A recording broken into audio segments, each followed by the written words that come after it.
다 같이 사도신경으로 신앙 고백드립니다. 전능하사 천지를 만드신 하나님 아버지를 내가 믿사오며 그 위아들 우리 주 예수 그리스도를 믿사오니 이는 성령으로 잉태하사 동정녀 마리아에게 나시고 본디오 빌라도에게 고난을 받으사 십자가에 못 박혀 죽으시고 장사한 지 사흘 만에 죽은 자 가운데에서 다시 살아나시며 하늘에 오르사 전능하신 하나님 우편에 앉아 계시다가 저리로서 산 자와 죽은 자를 심판하러 오시리라. 성령을 믿사오며 거룩한 공예와 성도가 서로 교통하는 것과 죄를 사하여 주시는 것과 몸이 다시 사는 것과 영원히 사는 것을 믿사옵나이다. 아멘.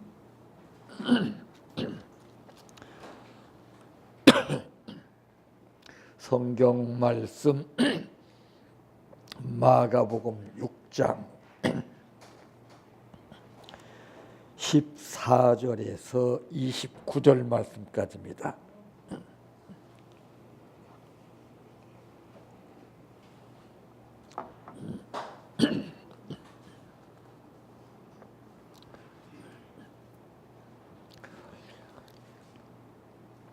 이에 예수의 이름이 드러난지라 헤롯 왕이 듣고 이르되 이는 세례 요한이 죽은 자 가운데서 살아났도다.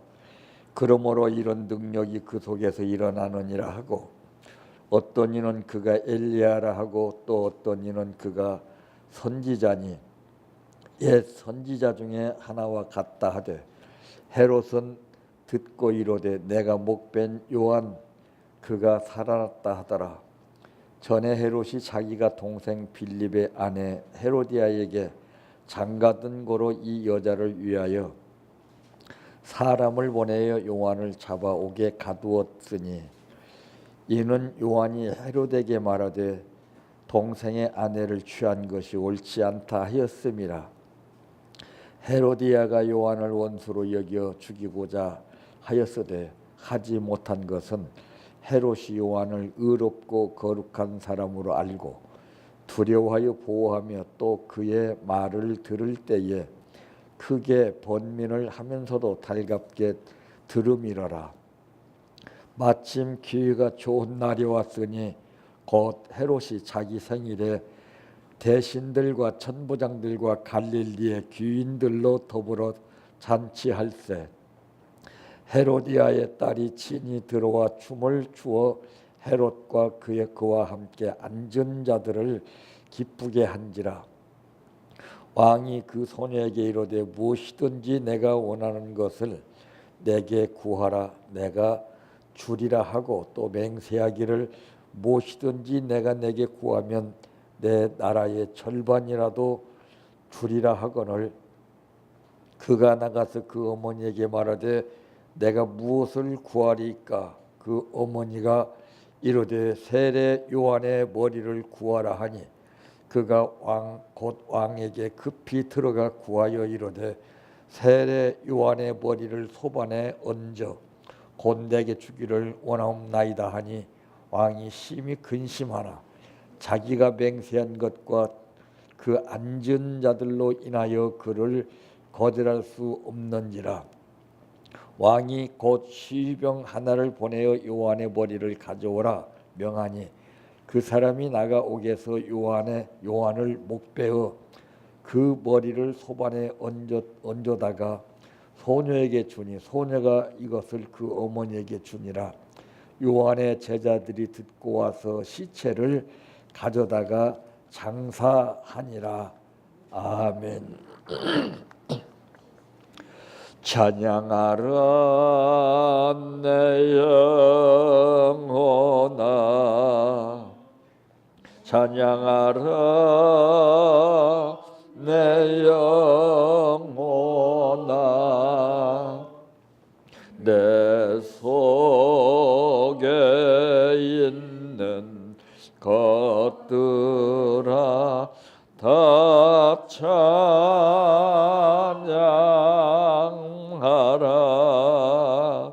사랑하라 내 형제를, 사랑하라 내 형제를, 내 형제를 내 몸같이 다 사랑하라.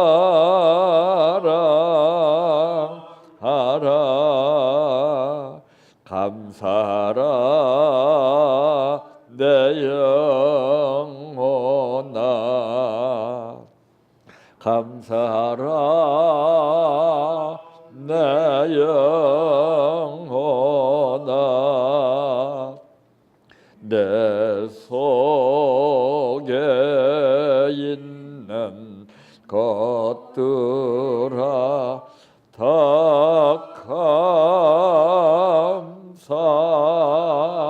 감사하라. 기뻐하라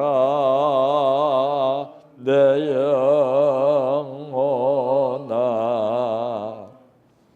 기뻐하라 내 영혼아. 내 속에 있는 것들아 다 기뻐하라.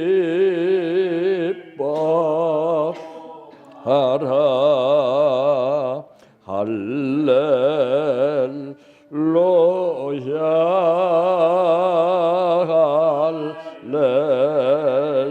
할렐루야, 할렐루야.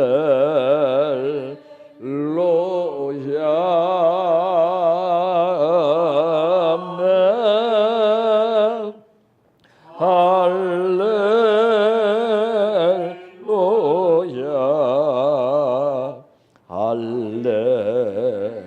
할렐루야, 할렐루야.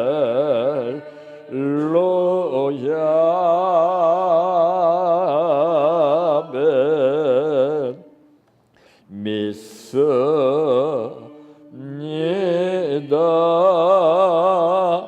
믿습니다,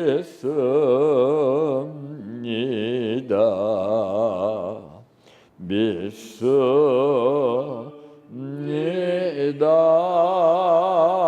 주님 믿습니다,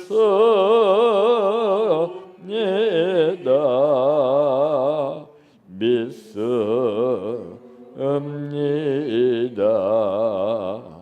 믿습니다.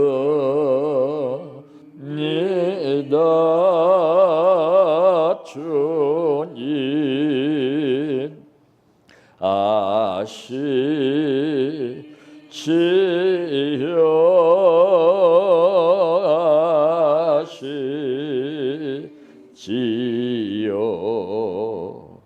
아시지요.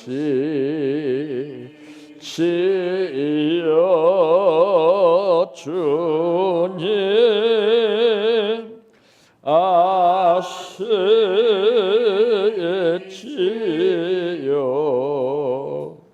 아시지요,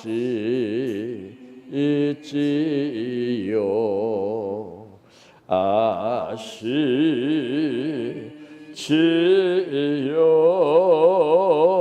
주님 기도드립니다. 말씀으로 온 우주 만물을 창조하신 것은 알지만은 각 개개인이 하는 말마다 역사가 다르게 되는 것을 보고 느끼면서 말이 얼마나 무섭기도 하고 얼마나 좋기도 한가 하는 것을 우리는 수없이 체험하면서 살지만은 결코라고 하는 말과 반드시라고 하는 말의 차이가 분명히 다른 것처럼 오늘 우리는 이제까지 살아오면서 어떤 말을 하고 살아왔는가 다시 한번 뒤를 돌아보아 이제부터서는 새로운 말, 하나님께서 만물을 창조하신 권능의 역사가 나타나는 그 말씀의 큰 뜻을 마음에 새겨서 내가 하는 말로 인해서 많은 사람들이 고통과 어려움을 당하기보다는 내 말을 듣고 위로를 받게 되며 힘을 얻게 되고 은혜가 느낄 수 있도록 오늘 우리를 부르신 아버지께서 각자 마음속에 성령께서 역사해 주시기를 원합니다. 오늘 또 감사를 드렸습니다. 아버지 하나님, 이 감사가 생활을 통해서 하나님이 함께 하시는 놀라운 열매가 복으로 나타나게 하여 주시옵소서. 예수님의 이름으로 기도하옵나이다. 아멘. 오늘 말씀의 제목은 한순간 감정이 저지른 결과라고 하는 말씀입니다. 감정 없는 사람이 있습니까? 인간은 감정의 동물이라고 이렇게 표현하기도 하지요. 감정이라는 것이 얼마나 무섭다 하는 것을 오늘 이 세례 요한의 죽음을 통해서 뼈저리게 느끼게 됩니다. 이 감정이라고 하는 것은 느껴서 일어나는 마음의 상태를 말하고 있는데 이제 마음에서 언짢게 여기어 원망하거나 성내는 마음을 이제 나타내는 것이 바로 이 감정이라고 하는 것입니다. 그래서 우리는 무엇을 하든지 내가 어떻게 하느냐에 따라서 그 삶이 달라지게 되는 것을 체험하게 됩니다. 감정을 잘못 처리하게 되면 무섭고 끔찍한 결과를 나타낼 수 있다는 것을 오늘 이 본문을 통해서 우리가 느끼게 되는데, 그러므로 첫째 하는 것입니다. 이 감정이라고 하는 것은 절대로 사라지지 않습니다. 대개 보면은 교통사고가 나게 되면은 얼떨결에 다 일어나서 툴툴 털고 괜찮습니다, 괜찮습니다 하는데 교통사고는 절대로 그렇게 느껴지는 만큼 간단하게 처리되는 것이 아닙니다. 그 상태는 대수롭지 않게 느껴진다 할지라도 교통사고는 100% 후유증이 온다는 것입니다. 사라지지 않는 거예요. 감정도 그래요. 대개 사람들은 이 감정은 이제 사라지는 줄 압니다. 그래서 이 기쁨은 웃어야 하고 슬픔은 울어야 사라집니다. 그래서 슬픔에 잠겨서 우는 사람을 달래고 괜찮게 되죠. 절대 안 됩니다. 아이들도 울 때 내버려 둬야 되지. 오, 괜찮아. 얘들 그게 뿌리가 박힙니다. 충분히 울게 놔둬야 돼요. 근데 우리는 그 뜻을 몰라요. 그냥 막 뚝뚝뚝 입장을 바꿔놓고 생각해 보세요. 내가 그런 입장에 처했을 때 옆에서 뚝뚝뚝 하는 사람을 어떻게 생각하겠습니까? 우리는 그래서 하나만 알고 둘은 모르는 그러한 계산법을 가지고서 생활하기 때문에 모든 것이 맞지 않습니다.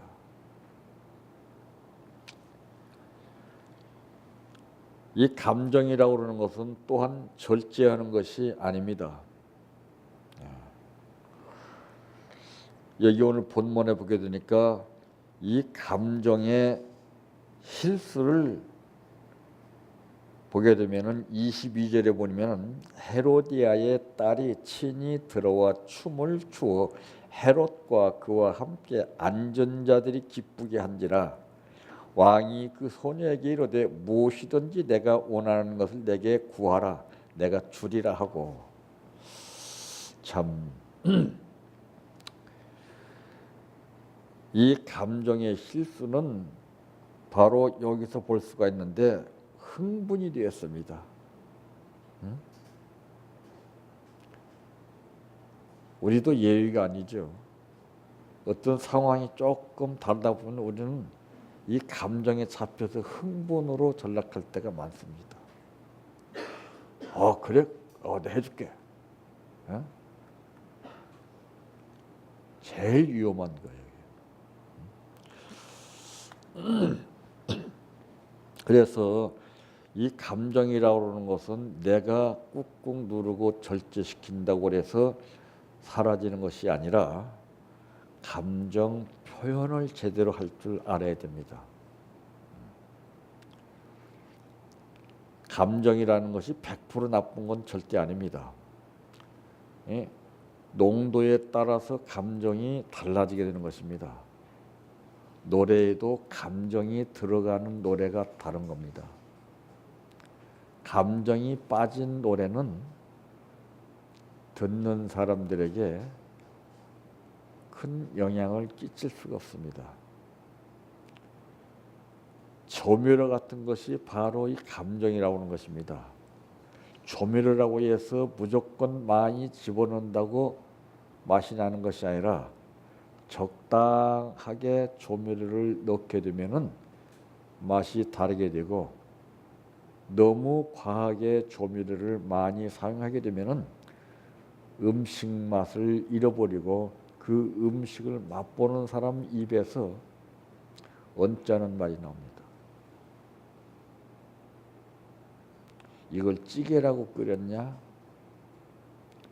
이게 국이라고 끓였냐? 조미료를 얼마만큼 넣느냐에 따라 이 맛이 참 좋다, 내 입맛에 딱이다, 이런 표현이 나오게 되는데, 그러니까 이 감정 처리를 위해서 우리는 노력을 많이 해야 됩니다. 어느 한순간 상황에 따라서 딱 감정이 대립되게 되면 스파크 현상이 일어나죠. 천둥 번개가 치는 것처럼 그냥 요란한 소리가 나서 깨지게 됩니다.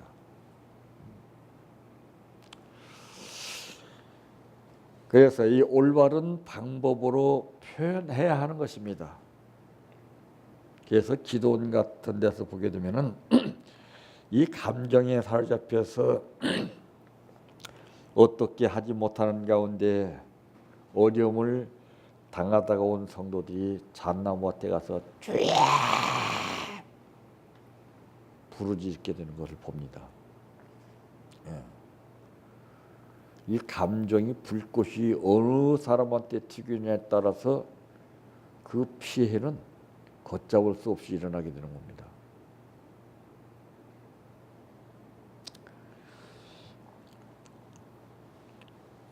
이 감정의 실수, 참 또 누구에게나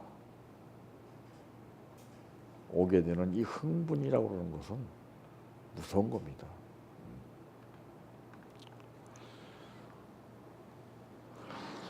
본문 말씀 가운데 보게 되니까 전에 헤롯이 자기가 동생 빌립의 아내 헤로디아에게 장가든 고로 이 여자를 위하여 사람을 보내 요한을 잡아오게 가두었으니 그랬습니다. 이는 요한이 헤롯에게 말하되 동생의 아내를 취한 것이 옳지 않다 하였음이라. 헤로디아가 요한을 원수로 여겨 죽이고자 하였으되 하지 못한 것은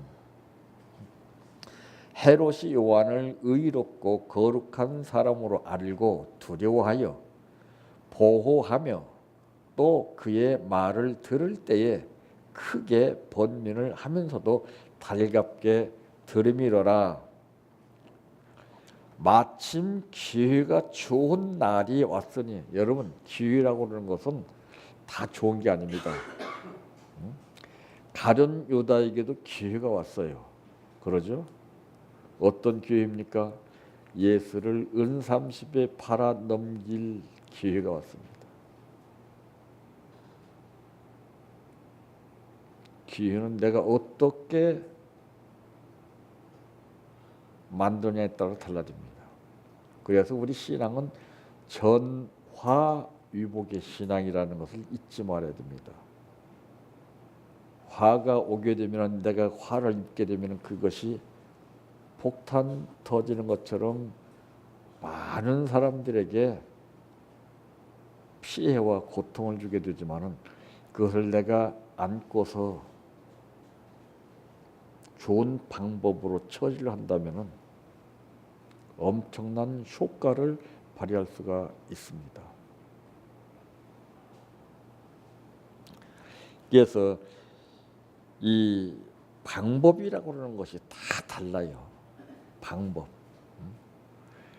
똑같은 상황에서 똑같은 것을 가지고서 어떻게 하느냐에 따라서 그 방법이 달라지게 됩니다. 다 자기만의 방법이 다 달라요.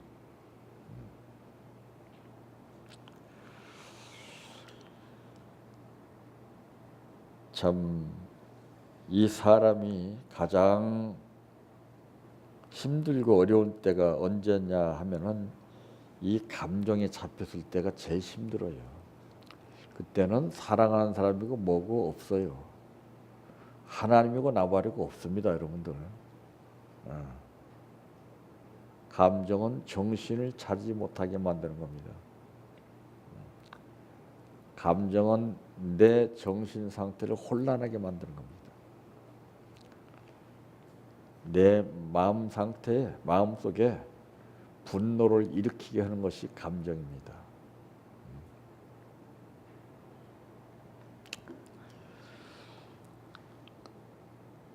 그래서 여기서도 보게 되면은 이 감정의 결과가 바로 오늘 본문에서 말씀했듯이 헤롯이 요한을 의롭고 거룩한 사람으로 알고 두려워하여 보호하며 또 그의 말을 들을 때에 크게 번민을 하면서도 달갑게 들음이라. 얼마나 기가 막힌 사람입니까? 응? 이 정도면은 인정을 받은 사람 아닙니까? 그런 사람을 한순간 감정이 그 사람의 목을 자르게 만든 겁니다.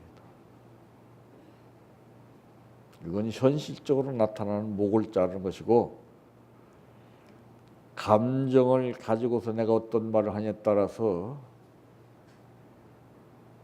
그 사람에게 비수가 꽂힐 수도 있고, 그 사람에게 커다란 상처와 문제를 안겨줄 수 있습니다.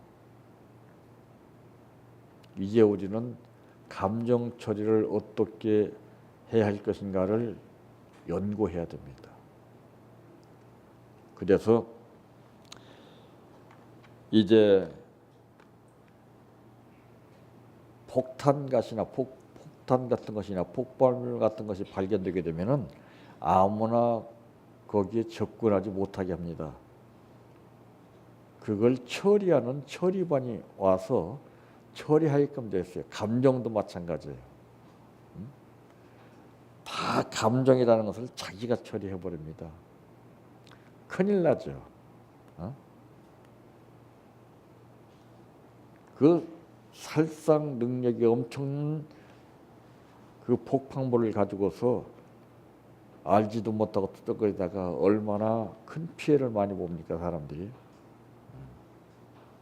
거기는 그 모든 걸 처리하는 사람이 따로 있습니다. 이 가스도 그렇습니다. 전문가들이 처리해야 되는 거예요. 근데 우리는 내 스스로 감정에 잡혀서 내 마음대로 처리를 해버려요. 그러니까 그 사람들에게 미치는 파급의 효과가 엄청나게 커져요. 이게 확산이 돼버려요.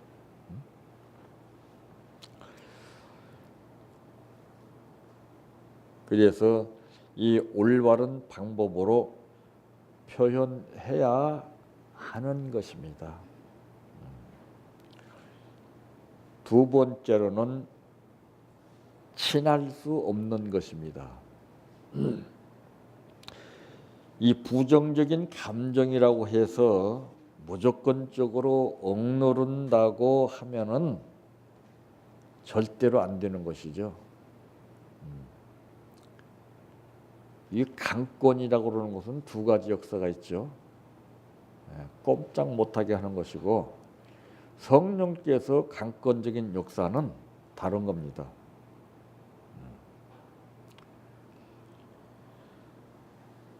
그래서 무조건 이 감정이라고 해서, 부정적인 감정이라고 해서 우리가 억누르게 된다면 그것은 더 문제를 크게 만드는 겁니다. 그것이 팍 속에서 막 농축됐다가 팍 발산하면 더 무서운 거예요. 그래서 사람은 속에 있는 내분을 다 뿜어내야 됩니다. 서름, 감정, 우울증 이런 것들이 쌓여 있기 때문에 그걸 다 뽑아내야 되거든요. 마치 우리 마음은 텃밭과 똑같은 겁니다. 잡초가 얼마나 우거져 있는지 이걸 뽑아내야 되는데, 그걸 방치해 놓고서 말씀에 씨만 뿌려서 내 생각대로 말씀을 받아들이고서 내가 그 말씀을 듣고서 내가 내 생각대로 말을 하게 되고 이 말씀을 인용하게 되니까 문제가 따르게 되는 겁니다.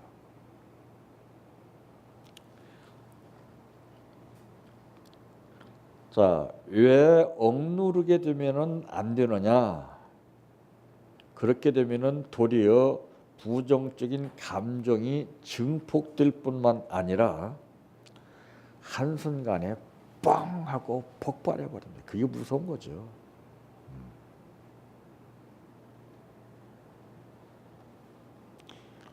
부정적인 감정이 있다면은 반드시 감추고 숨겨서 억누르지 말고 표현해야 됩니다. 그래서 자기가 이 감정에 잡혀서 어찌할 바를 모르는 사람은 가슴을 찌면서 와 소리를 치는 사람 있잖아요. 어떤 사람 막 벽을 치고 막 이게 다 달라요, 감정 표현이. 그럴 때는 이게 최고입니다. 이게 그냥 있는 게 아니에요.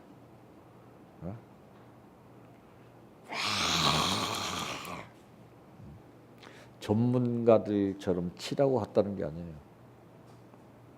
내 속에 있는 이 내분을 갖다가서 감정을 표출하라고 합니다.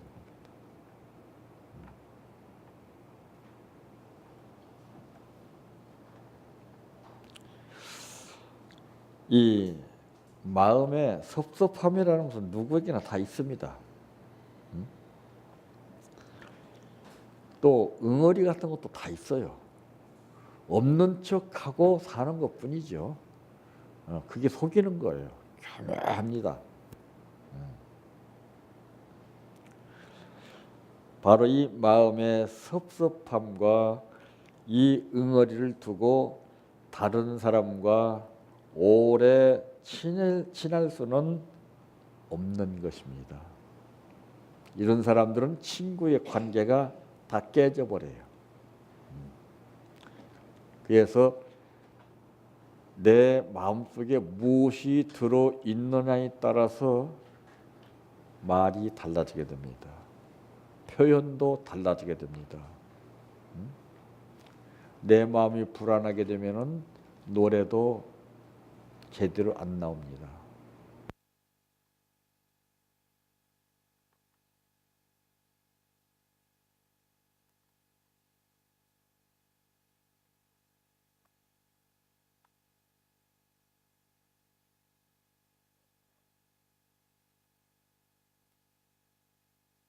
말 속에 뼈가 있다고 하는 말을 하죠. 우리가 말할 때는 내 심령이 어떤 상태가 되어 있는가를 생각하고서 바로 말해야 되는데 사람은 대부분이 말로 인해서 감정이 폭발하게 됩니다.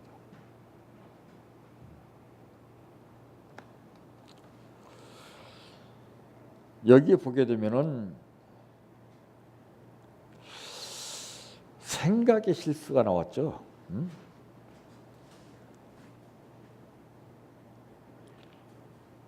그 천하의 어떤 것이라도 자기 마음대로 다 될 줄 알았어요.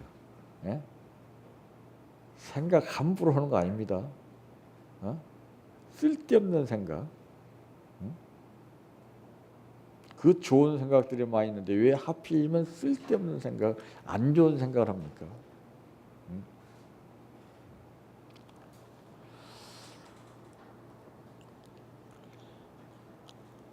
그래서 이 생각이 어떠하냐에 따라서 삶 자체가 달라져요. 이 삶이 표류할 수도 있고 표류하다가 바로 목표 지점을 향해서 방향을 바꿀 수도 있는 겁니다. 그래서 이 바다에는 배가 왕래하는 것은 꼭 등대라는 것이 있습니다. 방향을 제대로 잡지 못했을 때 그 등대 불빛을 보고서 거기에다 뱃머리를 돌려서 방향을 잡는 거죠. 사도 바울은 표대를 정했다고 하는 것이 바로 그겁니다. 표대를 정해서 가는 생활 가운데서 말하는 것이 다르고 방황할 때 나오는 말이 분명히 다르죠.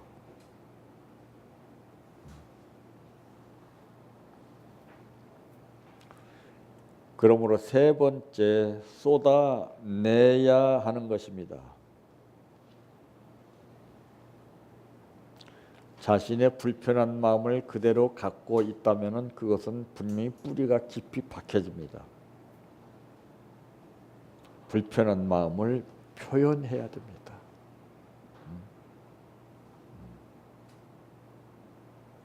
근데 표현을 제대로 못해요.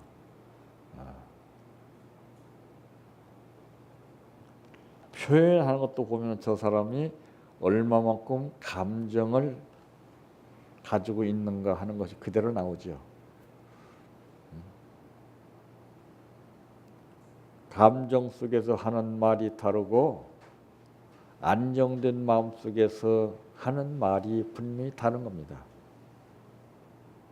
그래서 내 몸이 좋지 않을 때는 이 감정 섞인 말을 듣게 되면은 그 사람의 건강이 더 악화됩니다. 말 한마디로 천냥빚을 갚고 말 한마디로 사람을 죽이고 살리고 하는 겁니다. 내가 말 한마디에 따라서 복을 받을 수도 있고 저주를 받을 수도 있다는 것을 우리가 분명히 알아야 됩니다.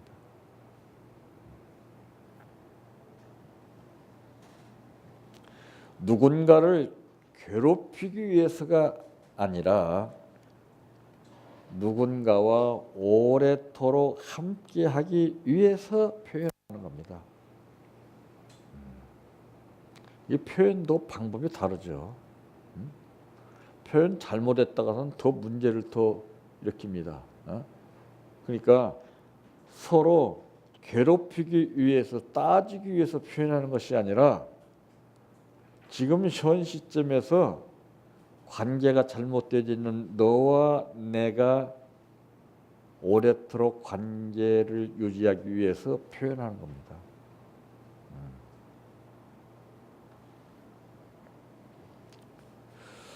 오랫동안 쌓아둔 부정적인 그런 감정이 있다면은 이제 그만 쏟아내야 하는 것입니다. 쓰레기를 오래 가지고 있는 사람은 없을 거예요. 쓰레받기에 쓰레기가 담아져 있으면 먼지에 담아 있으면 다 쏟아냅니다. 우리 심령도 마찬가지입니다. 여기서 말의 그 뜻이 얼마나 무섭다는 것을 알 수가 있는데 말의 실수입니다. 원하는 대로 주겠다는 것이죠. 참 원하는 대로 주겠다는 거예요. 이건 하나님만이 하실 수 있는 거예요. 인간은 한계를 느끼고 있기 때문에 원하는 대로 줄 수 있는 게 아니에요. 이게 실수예요. 그러니까 말이라고 하는 것은 내가 책임질 수 없는 말은 절대 하면 안 됩니다. 이 감정과 흥분에 잡히게 되면 책임지지 못할 말을 함부로 하게 되는 겁니다. 신빙성 있는 말. 그래서 대개 사람들은 말을 많이 해도 인정받지 못하게 되는 이유는 말을 많이 하는 만큼 거기에 진실성이 없기 때문에 권위가 떨어지게끔 되어 있습니다. 권위가 서야 됩니다. 아무나 말한다고 해서 권위가 서는 건 아닙니다. 권위는 내가 변화된 상태에서 감정을 버리고 순수한 마음에서 우러나는 진실된 말을 하게 될 때에 그때 내가 한 말을 듣는 그 사람을 하나님이 그의 마음을 움직이는 겁니다. 다 자기가 하기 위해서 설득하고 설명을 하죠. 그러니까 안 되는 거예요. 하나님이 하시는 거예요. 사람이 사람의 마음을 절대 못 움직입니다. 우리는 똑같은 삶을 살기 때문에 피조물이기 때문에 창조주만이 그의 마음을 움직이게 하는 것이지 내가 하는 그 생각은 대단히 잘못된 겁니다.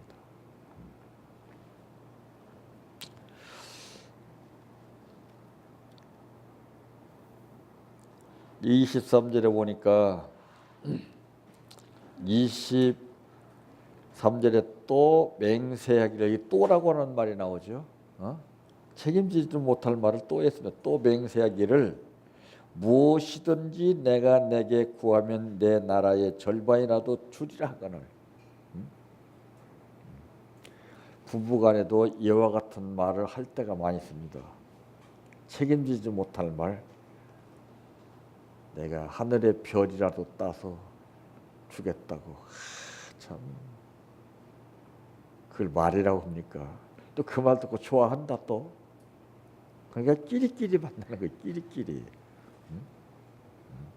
미사여구적인 그 삶에 혹 빠져서 결국에는 그냥 부닥치게 되는 겁니다.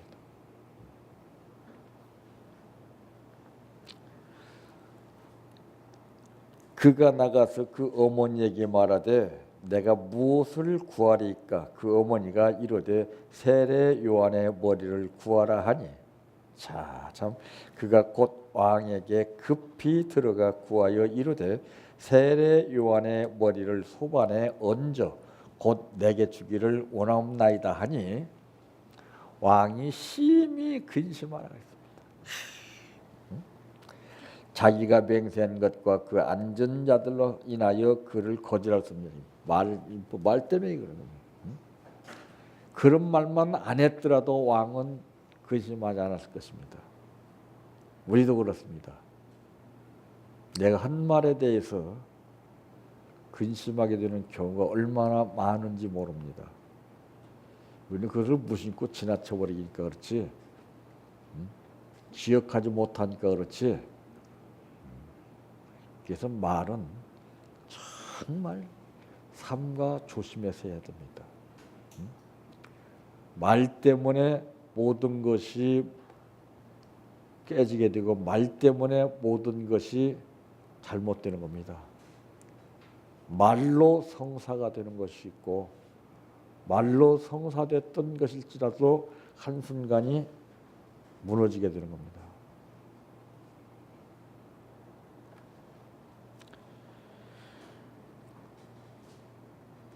왕이 고 취병 하나를 보내어 요한의 머리를 가져오라 명하니 그 사람이 나가 옥에서 요한을 목베어 그 머리를 소반에 얹어다가 소녀에게 주니 소녀가 이것을 그 어머니에게 주니라.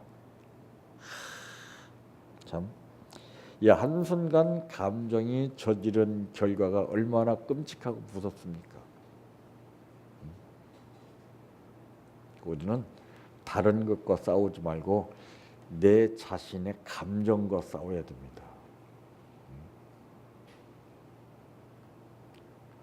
이 감정 여하에 따라서 한순간 삶이 뒤바뀌어집니다.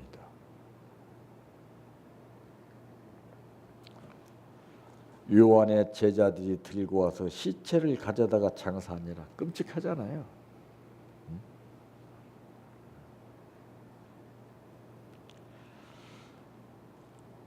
감정주의자들이 제일 무섭다는 것입니다.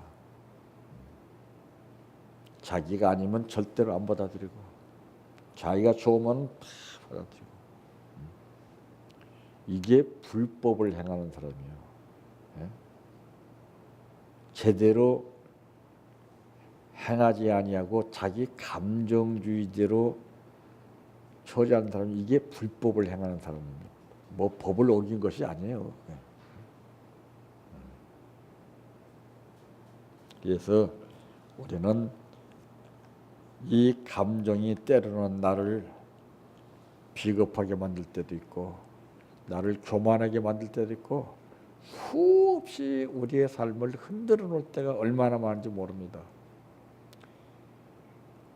이제 이 시간 이후로부터서는 감정에 잡힐 것이 아니라 내가 감정을 잘 처리해서 좋은 결과를 낳는 여러분들의 삶이 되시기를 바랍니다. 내 평생 소원 이것뿐 주의 일하다가 이 세상이 이별하는 날 주 앞에 가리라. 꿈같이 헛된 세상일 취할 건 뭐냐. 이 수고함만 하여도 헛된 것뿐일세. 불같은 시험 많으나 겁내지 맙시다. 구주의 권능 것이니 이기고 남겠네. 금보다 귀한 믿음은 참 법의 태도다. 이 진리 믿는 사람들 다 복을 받겠네. 살같이 빠른 광음을 주위에 아끼세. 온 몸과 마음을 바치고 힘써서 일하세.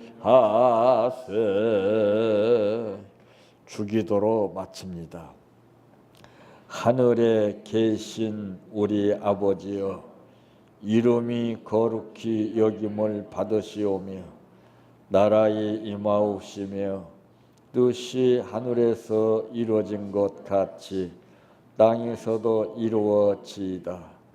오늘날 우리에게 일용할 양식을 주옵시고 우리가 우리에게 죄 지은 자를 사하여 준 것 같이 우리의 죄를 사하여 주옵시고 우리를 시험에 들게 하지 마옵시고 다만 악에서 구하옵소서.